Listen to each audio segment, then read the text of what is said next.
You know, whatever, you let them, right? And then dominance very low, very kind of just chill, cool guy. Not that 100% dominant is not cool, but whatever. And influential, you know, it's just not in his zone, right? You know, and that is your typical developer. All of our developers have that profile, except for me, right? Now our boss has the same profile as me, right? So whatever, CTO, I don't know, whatever. Maybe I'm in the wrong job.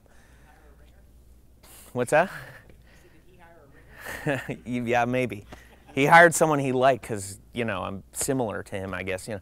But, you know, I mean, I was interviewed by the whole team. The whole team hired me, you know.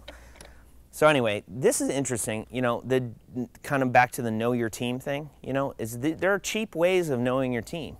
You could bring in someone for, you know, we had this dude come in, and it was under $1,000, you know, for our whole team, run these tests, and then kind of help us interpret these results. So so DISC is more of a behavioral or a communication style, right? You know, like Myers-Briggs is going to be more kind of a personality thing. So it's a subtle difference there, right? But I think doing that as a team, whatever, right, either one, will yield some benefit. Steve Harmon, for example, in communication tips, it says stand at least 3 feet away from this guy. You know, so okay, good to know. He doesn't, you know, he's got that territorial bubble, right? You know, you want to kind of. Now he's got a longer wingspan than that, so you want to. This is interesting too, I think. So meaningful work. What do people? Why do people like? How do people? Okay, on a good day, what is it that made it a good day? What is the thing? Guess, because I'm about to dump a crazy chart on you in a second. What makes a good day in software development? I succeeded in adding value to the product. Okay, adding value. All right. Okay, you kind of answered it. That was a lot of build-up for. This probably will not come out at all. Oh, it does. Kind of. All right. Imagine, yeah. So this is a Harvard Business Review thing. This is they asked people, knowledge workers, to keep a diary, and then over a period of days, and then they analyzed did like some text analysis on the diary entries, right? As it turns out, black-ish is the good days, and white is the worst days, right? Or gray, right?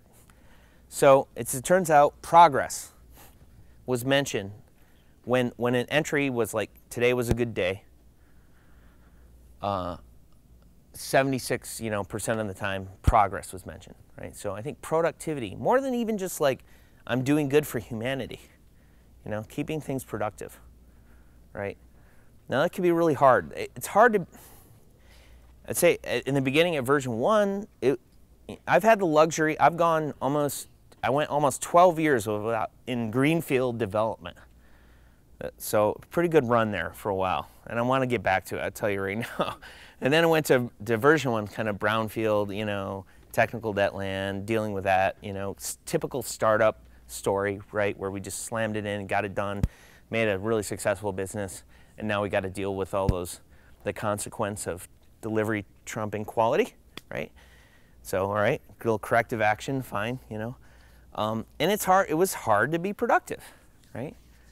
So, you know, kind of our first moves there were, let's get productive, right? So we got a ball of mud, let's build a foundation over that, and we'll build a nice little development over that, nice cute little houses, right? You know, modular stuff, right? So let's act as if we're doing greenfield, right? So getting productive is, what's that? Learning. Or discovery. That's probably the best. That's part of one of my favorite stuff. Oh yeah. Like I talked to the network guy the other day as a web developer and learned how our entire network set up and all that stuff, which is really interesting. And now when I'm debugging actual issues, I know exactly what's going on. So maybe personal improvement. Yeah. It's interesting. Yeah, I mean, you know, yeah, I mean, progress is kind of a generic term too, You know, I mean, we could. I mean, you know, I don't know if we're justifying or what, but we could lump that. You know, you're progressing as a human. You know, kind of learning this stuff. Sorry. I think the collaboration stat there is particularly interesting. Yeah. Because it turns out when working with others, you can either have a really good day or a really crappy day. Yeah, And, depends who you're working with, what right? I wonder is, does that mean that it depends on who you're working with, or does it mean that some people are more inclined to like working with others, and some people are less inclined to like working with others? Yeah, unpacking this, you know, I've read this white paper. Actually, I think I have the URL to it. Yeah, it's just hbr.org/2010/01/the-breakthrough-ideas-4-2010/AR/1. So just go there. And no, but I mean, if you Google it, you'll find it, right? You know, or come up to me and I'll bitly it or something. But what's that? It's called HBR. Yeah, Harvard Business Review, right?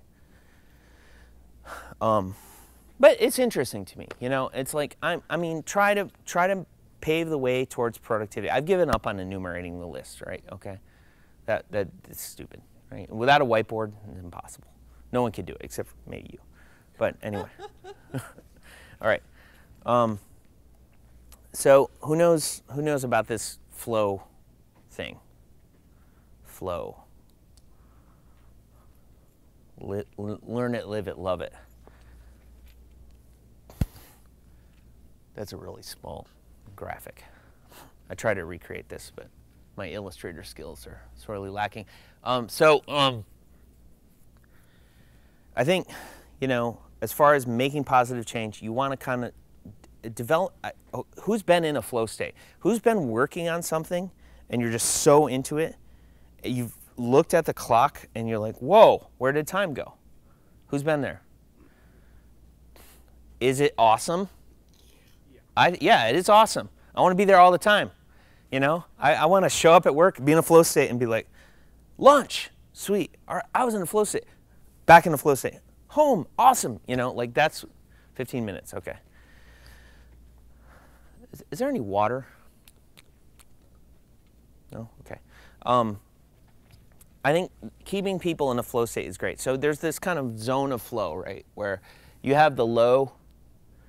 So you have your challenge level on the y-axis, and then you have your skill level, right? So when you're learning something, like this I think was one of the reasons Rails is pretty successful. It's because it's pretty easy to get in a flow state.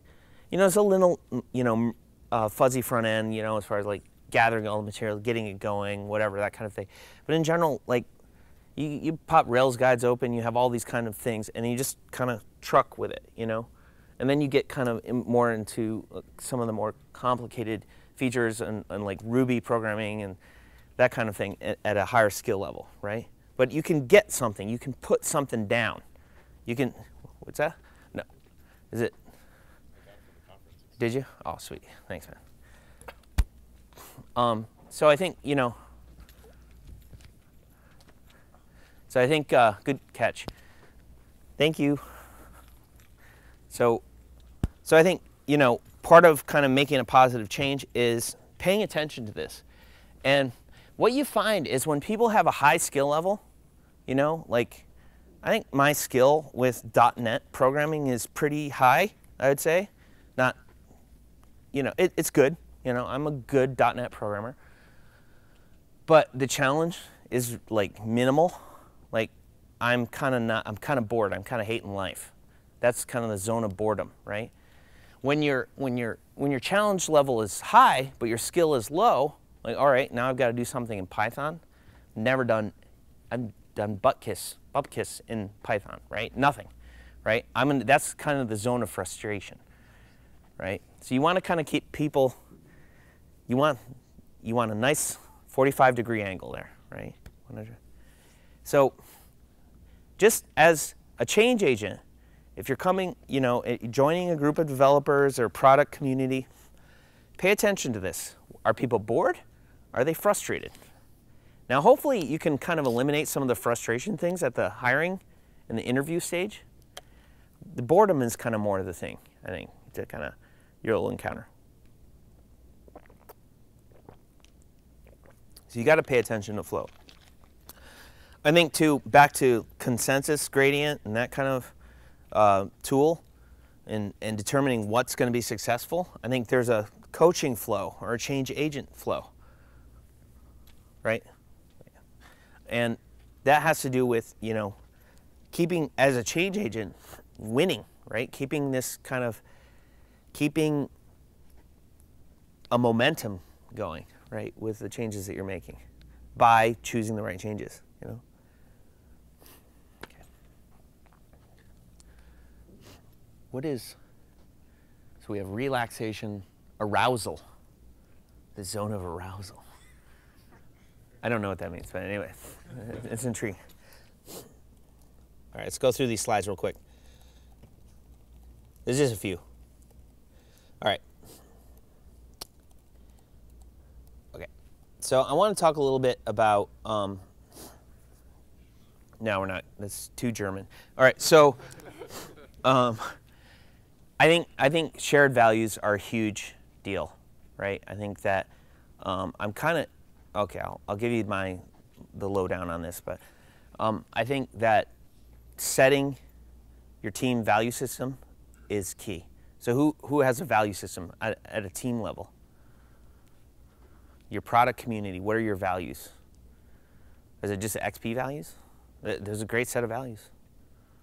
You know, communication, feedback, simplicity, courage, respect, right? Are you talking about like corporate values? No, I'm talking about the values of the product community, the team that you work on. So not your customers, but your team. Yeah, what is your team value? Set yourself. Okay. I mean, I think it's, you kind of got to know what your customers value. Hopefully, I mean, that's directly measurable, right? You know, accounts receivable, right? But what the people you work with, right? That where you have your sphere of influence, you know, what are their values? Now, really simple way of getting at this. Retrospective time, do this. Everyone generate as many values as they can think of. Values can include fun, simplicity, quality, craftsmanship. You know, sometimes people throw out weird values like piety, thriftiness, you know, whatever. You throw the Boy Scout values up, whatever you want. Just generate as many as you can.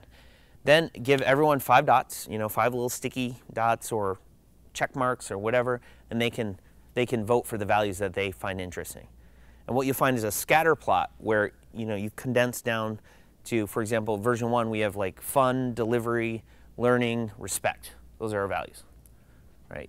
And so you'll kind of find an aggregate, right? And then have a discussion about this. What does respect mean?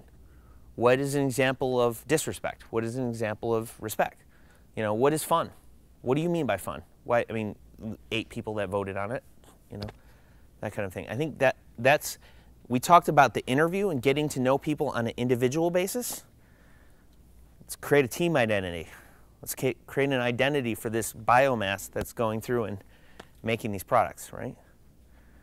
I think it's a really important thing. So XP values are, we've gone through this feedback. Feedback, I'm addicted to feedback. Like I want feedback. I want to know what's going on. You know, I want those tests to run really quick.